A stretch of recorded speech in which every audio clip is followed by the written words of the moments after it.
The ship came out of faster-than-light travel with a soft hum. Through the wide windows, Ambassador Kang Jun looked at the planet below. It was beautiful in a strange way. The surface was covered in crystals that caught the light of 3 distant suns. Purple clouds moved slowly across continents that sparkled like jewelry. This was Valaris Prime, the heart of the Galactic Council, the place where 400 species came together to decide the fate of the known universe. And today, 2 humans would walk on its surface for the first time. June turned away from the window. His aide, Lieutenant Park Hana, was checking her uniform for the 3rd time. She was young, only 28 years old. But she had been chosen for this mission because she never showed fear. Her face was calm like still water. Her eyes missed nothing. "The welcoming party is waiting," she said. 6 Valari officials and 4 Gorath guards. June nodded. He had studied both species for years. The Valari were tall and thin, with silver skin that changed color with their emotions. They considered themselves the most civilized beings in the galaxy. They had ruled the Council for 12,000 cycles, which was roughly 6,000 Earth years. The Gorath were different. They were short and wide, with skin like gray stone. They served as soldiers and guards because they were nearly impossible to kill. They could survive in the vacuum of space for hours. They could take wounds that would kill any other species. "Remember," June said quietly, "we are not here to make friends. We are here to deliver a message." Hana looked at him. "I remember New Busan, sir. Every day, the ship landed on a platform made of white crystal. When the doors opened, warm air rushed in, carrying a smell like flowers and copper." June walked down the ramp with slow, measured steps. He kept his back straight and his face empty of emotion. The Valari officials stood in a half-circle. Their leader was a tall female with skin the color of morning clouds. She wore robes that seemed to be made of liquid light. When she spoke, her voice was musical but cold. "I am First Speaker Lyra. On behalf of the Galactic Council, I welcome the representatives of Earth." She paused, and her skin flickered to a pale blue. "You are the first of your kind to walk on Valaris Prime. This is an honor that few species receive so early in their development." June bowed his head slightly. Not too deep. Humans bowed to show respect, not submission. "I am Ambassador Kang Jun. This is Lieutenant Park Hana. We thank the Council for this audience." First Speaker Lyra studied him with eyes that had no pupils, just swirling silver light. "You requested this meeting with unusual urgency. The Council does not typically respond to such requests from newly discovered species. You have been known to us for only 30 of your years. We are grateful for the exception," June replied. What he did not say was that humans had given the Council no choice. For 3 months, Earth's government had sent message after message. They had made it clear that they would come to Valaris Prime whether they were invited or not. The Council had finally agreed to this meeting just to avoid the embarrassment of turning away a ship at their borders. The Valari did not know what to make of humans. In their long history, they had encountered many species.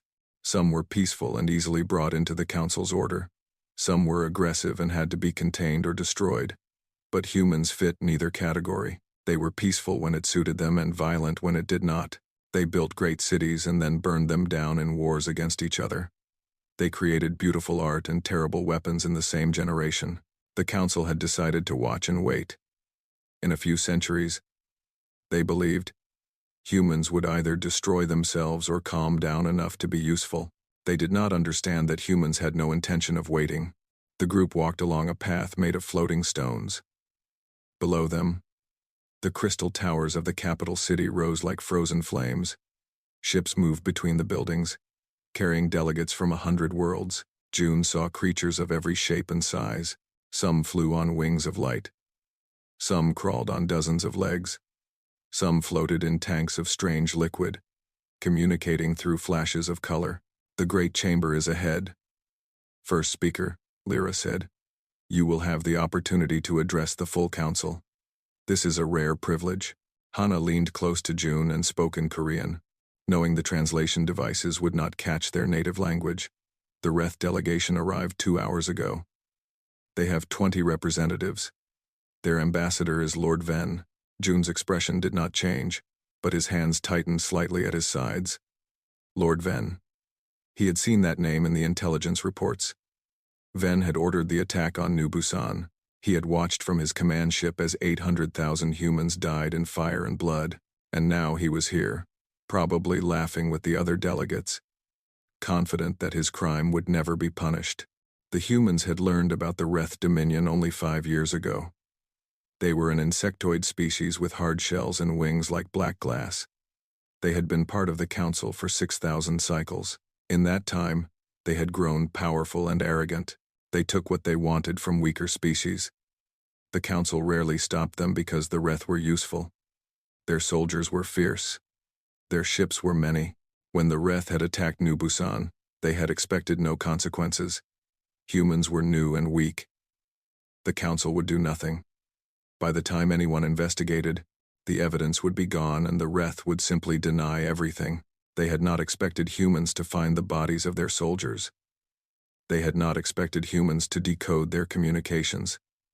And they certainly had not expected humans to do what June was about to do. The great chamber appeared before them. It was a sphere of pure light. Hanging in the air above the city, platforms floated inside it like leaves in still water, each one carrying representatives from different worlds. "Are you ready?" Hana asked quietly. June looked at the chamber. In a few minutes, he would stand before the most powerful beings in the galaxy.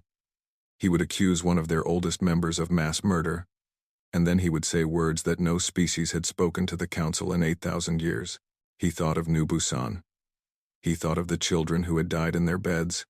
He thought of the message he carried, sealed by every nation on Earth, written in the blood of 800,000 innocent people. "Yes," he said. "I am ready." They walked into the light together. The inside of the great chamber was like nothing June had ever seen. Light came from everywhere and nowhere. The walls themselves seemed alive, shifting between colors that humans had no names for. Thousands of platforms floated in the vast space, each one carrying delegates from different worlds. Some platforms held single beings the size of buildings. Others were crowded with dozens of small creatures speaking in clicks and whistles. At the center of it all was the speaker's platform. It was a circle of white stone that glowed softly, waiting for whoever wished to address the Council. First Speaker Lyra guided the humans to a small platform near the edge of the chamber. "You will wait here until you are called. The High Arbiter will announce you." June nodded and stepped onto the platform with Hana. It rose smoothly into the air, finding its place among the other delegates. From here, he could see the entire chamber. He could see species that had traveled between stars when humans were still living in caves. He could see civilizations that had risen and fallen before Earth had even formed. And there, on a platform draped in red and black, he could see the Reth. There were 20 of them, just as Hana had said.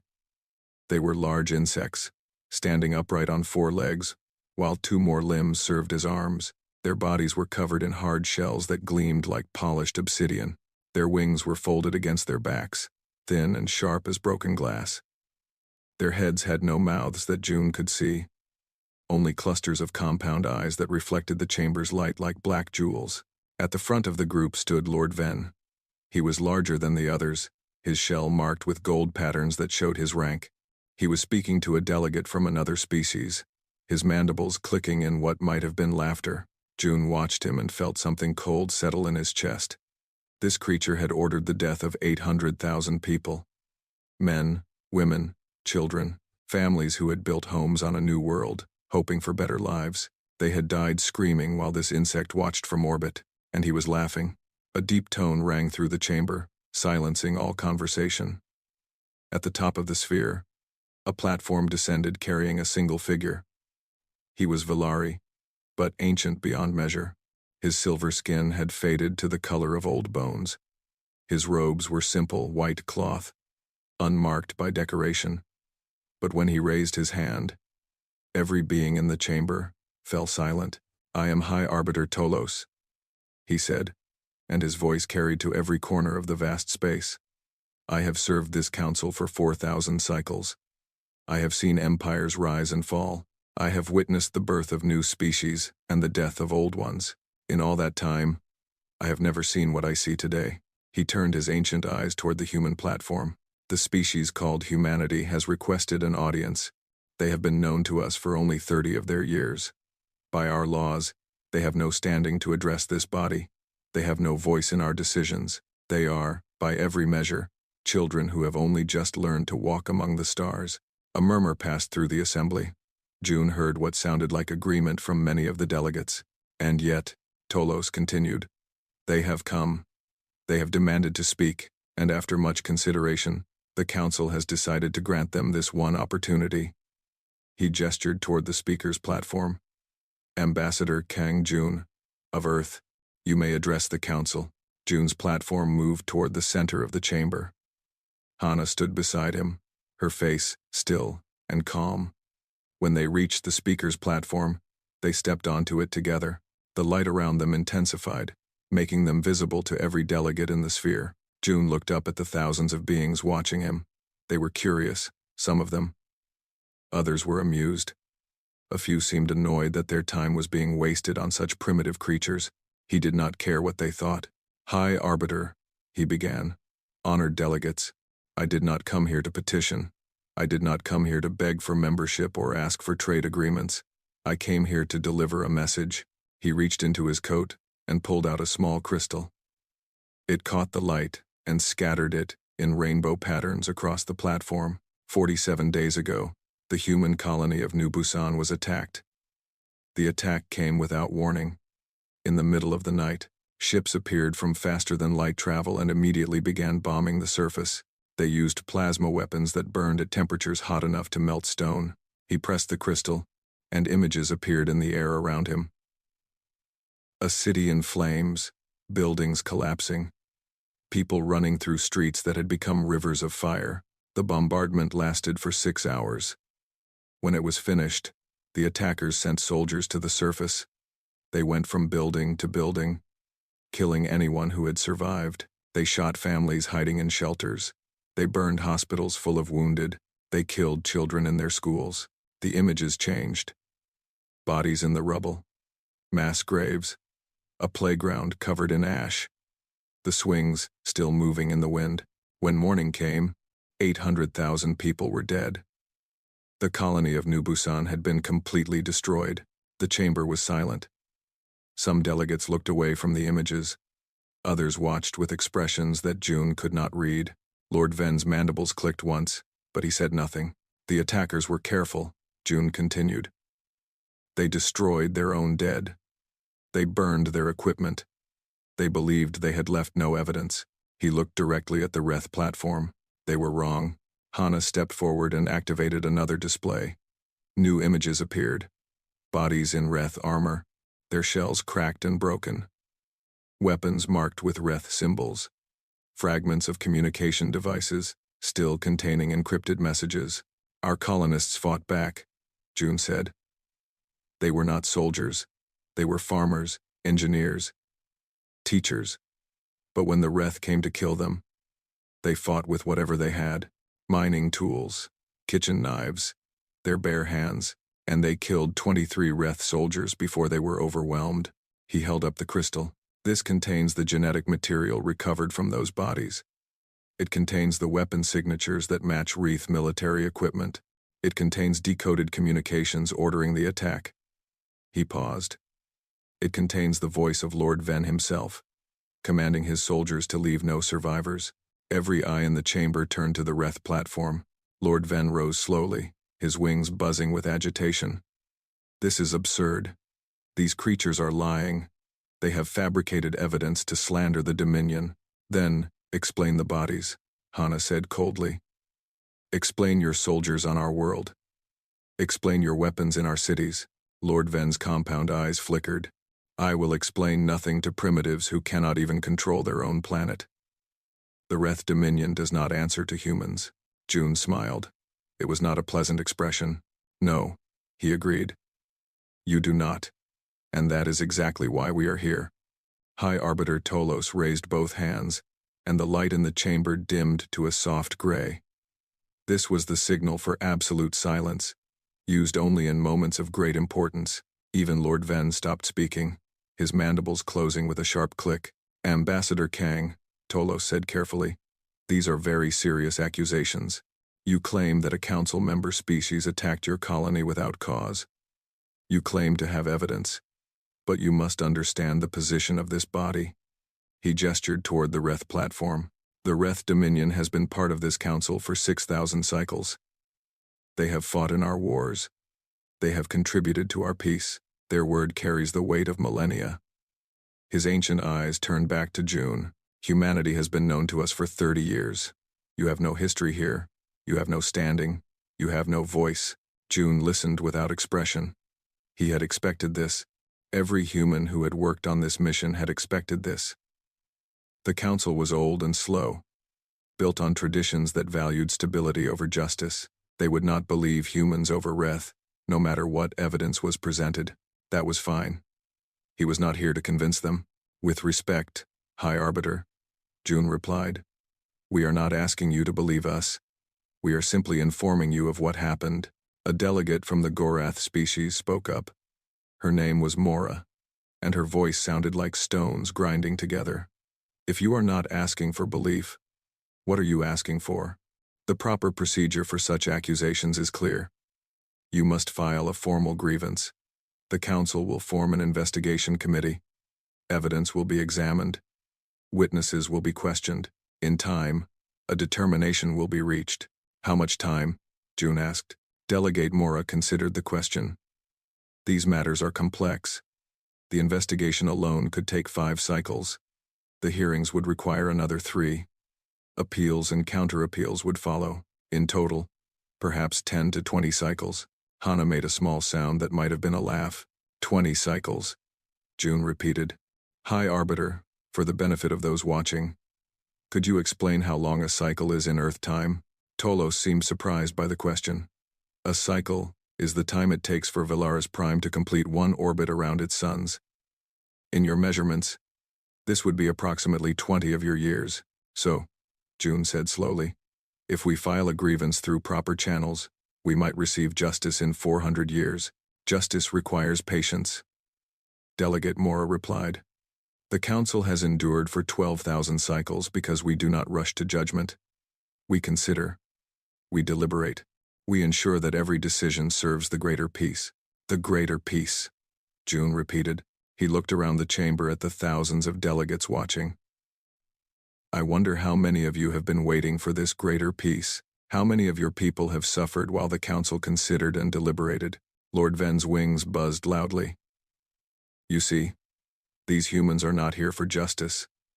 They are here to insult our traditions, to attack our institutions. They are barbarians who cannot accept that some species are simply more important than others. Several delegates made sounds of agreement.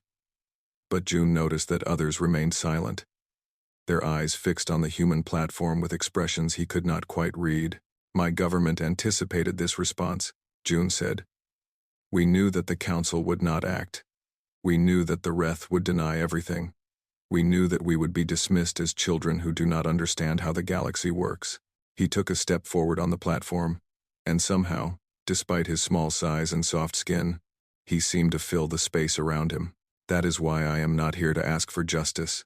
The chamber fell completely silent. I am here to deliver a declaration. On behalf of the United Earth government, representing all 8 billion humans on our homeworld, and all 60 million humans living in our colonies, I hereby declare a state of war between humanity and the Wraith Dominion. For a moment, nothing happened. The delegates simply stared, as if they could not understand the words that had just been spoken. Then the chamber exploded into chaos. Delegates shouted in a dozen languages. Platforms moved wildly as species tried to get closer to the speaker's platform or farther away from it. The Gorath guards drew weapons that had not been needed in centuries. The light in the chamber flickered between colors as the Valari lost control of their emotions. Lord Ven's laughter cut through the noise like a blade. It was a harsh, clicking sound that made June's skin crawl. War, the Wraith ambassador said, his compound eyes gleaming. You primitive creatures wish to wage war against the Dominion? Do you have any idea what you are saying? June waited for the chamber to quiet down. It took a long time. Species that had not thought about war in thousands of years were suddenly faced with the reality of it. They did not know how to react. Finally, High Arbiter Tolos restored order. His ancient face was troubled in a way that June suspected was rare. Ambassador Kang, he said slowly, I do not think you understand what you are proposing. War between council species is not forbidden, but it is regulated.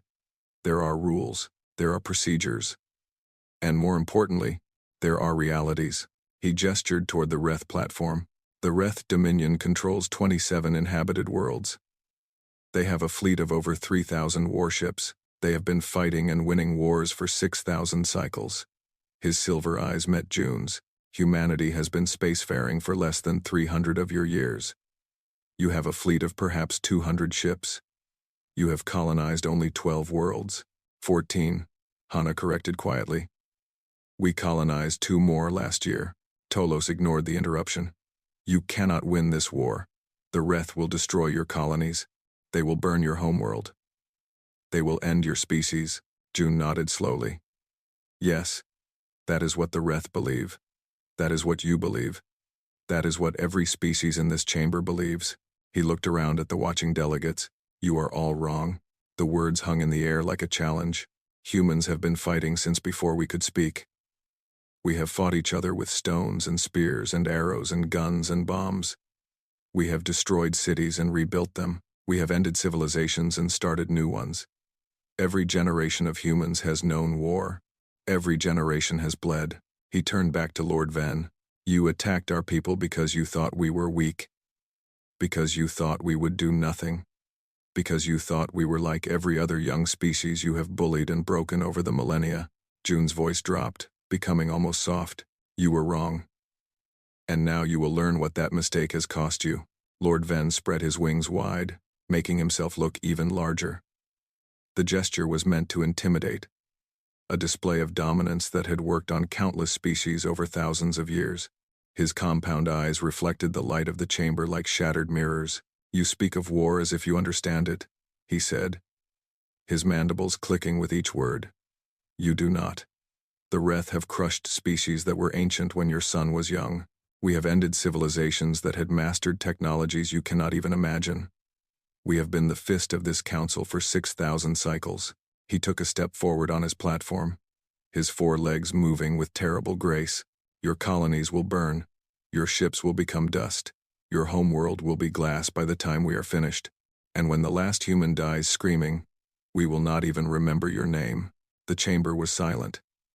Many delegates nodded in agreement. The Wrath were known for their brutality. They did not make empty threats. If they said they would destroy humanity, then humanity would be destroyed. But June did not look afraid. He simply waited until Lord Ven had finished speaking, then nodded slowly. You are probably right, he said. The words surprised everyone, including Lord Ven. The Wrath ambassador's wings folded slightly in confusion. You have more ships than we do, June continued. You have better weapons. You have thousands of years of experience in galactic warfare. By every logical measure, we should lose this war. He paused and looked at Hana. She reached into her uniform and pulled out a small device, projecting new images into the air.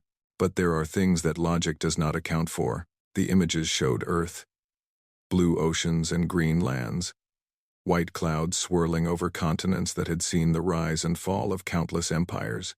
Our planet has been inhabited by humans for 300,000 years. In that time, we have fought approximately 15,000 wars. Major conflicts, battles that shaped our history. New images appeared. Ancient armies marching, medieval castles burning, modern cities in ruins. We have killed each other with every weapon we could create. We have committed acts of violence that would horrify any species in this chamber. Delegate Mora shifted uncomfortably on her platform. This does not seem like something to be proud of. It is not pride, Hana replied. It is truth. Humans are violent. We have always been violent. We have tried to become better, and in many ways we have succeeded. But the capacity for destruction is in our blood. It is in our bones. It is the reason we survived when other species on our world did not. June took over. 100 years ago, before we had even left our planet, we developed weapons that could destroy entire cities in a single flash of light. We created poisons that could kill millions. We built machines that could end all life on Earth. The images showed mushroom clouds rising over ruined landscapes, chemical weapons turning green fields into wastelands, bunkers full of missiles waiting to be launched. We did not use these weapons to destroy ourselves, but we kept them. We improved them. And when we went to the stars, we brought them with us. Lord Ven's mandibles clicked nervously. You are bluffing. No species keep such weapons after achieving spaceflight. The Council would never allow. The Council did not know, June interrupted. We did not tell you about our history. We did not show you our weapons. When your observers came to study us, we showed them what they expected to see. A young species, primitive, disorganized, easily controlled. He smiled, and there was something cold in his eyes. We have been preparing for this moment for 30 years. Since the day your ships first appeared in our sky, we have been building hidden shipyards in asteroid fields, secret research stations in the outer planets, weapons that we tested in places where no one was watching. A delegate from the Solari Collective spoke up. Her name was Yim, and her voice was soft with disbelief. This is impossible. Our sensors would have detected such activity. Our observers would have reported it. Your observers saw what we wanted them to see. Hana replied. Humans are very good at deception. We have had thousands of years to practice. Lord Ven's confidence seemed to crack slightly. Even if this is true, numbers still matter. You cannot defeat 3,000 ships with a few hidden weapons. No, June agreed. We cannot. And we do not expect to. He turned to address the entire chamber, his voice carrying to every platform. Our military analysts have studied this conflict. They have run simulations. They have considered every scenario. He paused. We estimate that this war will last approximately 11 years. In that time, we expect to lose between 30 and 40 million soldiers. We expect to lose half of our colonies. We expect to see our homeworld attacked multiple times. The numbers hung in the air. 30 million soldiers. Half their colonies. Their homeworld in flames. These losses are acceptable to us. A shocked murmur ran through the chamber. Even High Arbiter Tolos looked disturbed. You would sacrifice millions of your own people? He asked. For what? Revenge? June shook his head slowly. Not revenge. Consequence. The Wrath killed 800,000 innocent people. They did it because they believed there would be no price to pay. They believed we would file complaints and wait for justice that would never come. He looked at Lord Ven. We are here to show you, and every other species in this galaxy, that there is always a price. Attack our people, and we will come for you. It does not matter how powerful you are. It does not matter how many ships you have. We will fight until one of us is destroyed. Lord Ven's wings buzzed frantically. You are insane. You are talking about the death of your entire species. Perhaps, June acknowledged, or perhaps we are talking about the death of yours. He let those words settle over the chamber. The Wrath have 27 inhabited worlds. Our weapons can reach all of them. By the time this war ends, we expect to have destroyed at least 15. His voice was calm, almost gentle. That is 50 billion Wrath citizens. 50 billion deaths to balance 800,000. The chamber was completely silent. You think we are primitive, June said softly. You think we are children playing at civilization. But you have made a terrible mistake. You have confused our youth for weakness. You have confused our hope for naivety. He straightened, and in that moment, he seemed larger than any being in the chamber. Humanity does not forgive. Humanity does not forget. And humanity does not surrender. Ever. The great chamber had not experienced silence like this in 8,000 cycles. Species that had been talking and arguing and debating for millennia sat frozen on their platforms, staring at the two small humans standing at the center of their universe. High Arbiter Tolos was the first to speak.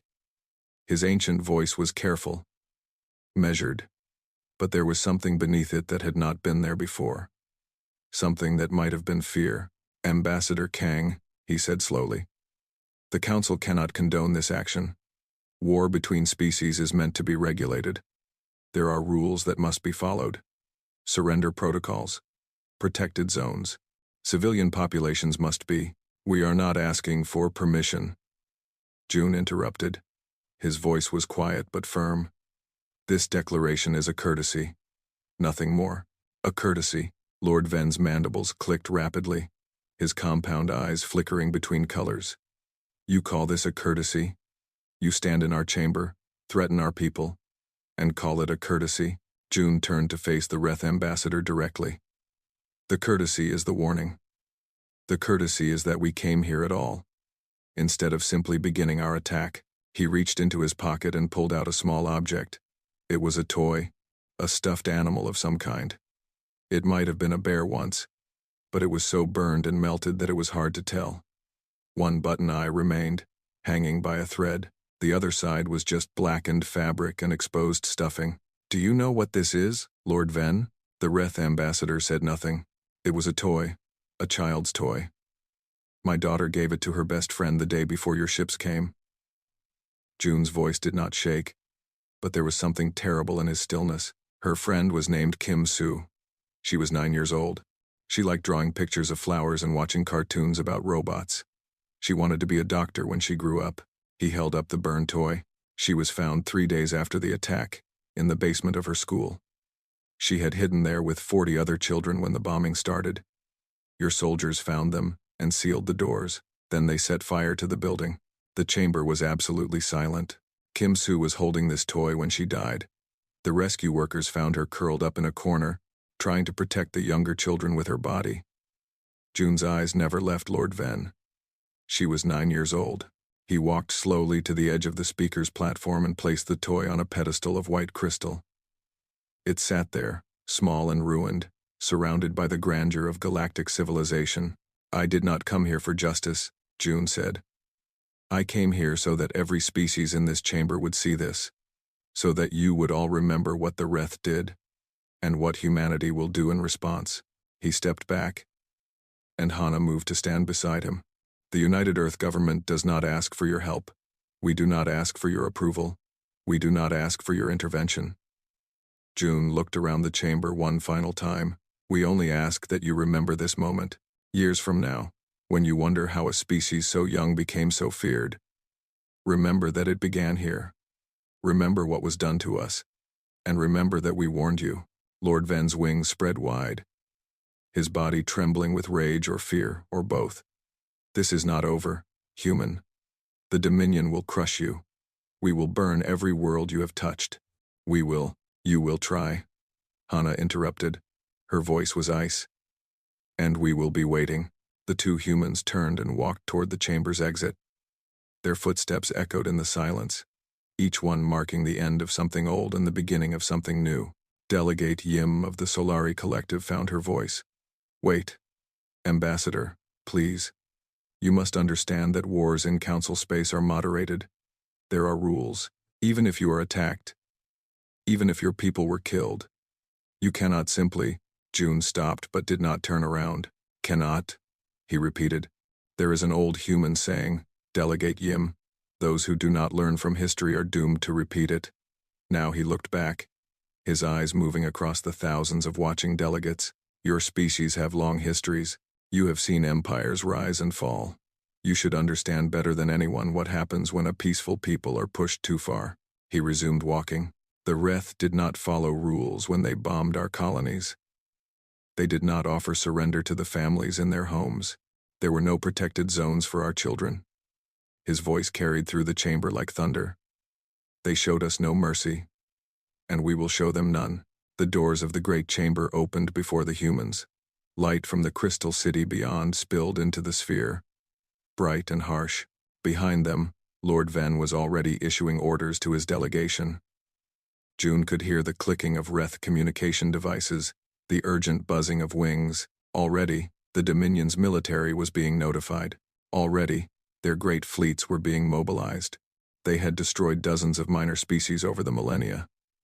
They had crushed rebellions and ended civilizations. They were not afraid of these soft-skinned primates with their short lives and their young star. But as the doors began to close, High Arbiter Tolos looked at the burned toy sitting on the pedestal. The single-button eye stared back at him. Accusation and sorrow and rage compressed into a piece of blackened fabric. In 12,000 cycles of service, He had learned to recognize many things. He had seen the rise of species that seemed unstoppable. He had seen the fall of empires that believed themselves eternal. He had watched the galaxy change in ways that no one had predicted, and what he recognized now, for the first time in millennia, was the beginning of something terrible. Not the war itself.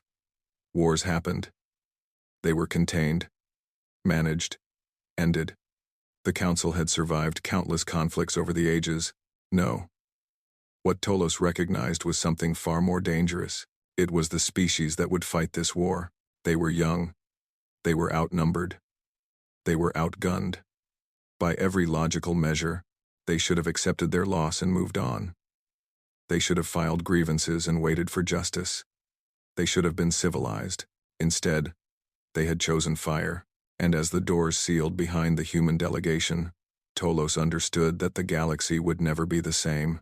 The Wrath had made an enemy that would not stop, would not surrender, would not forget.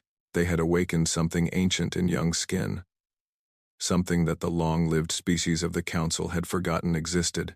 They had awakened humanity, and humanity was coming for them all.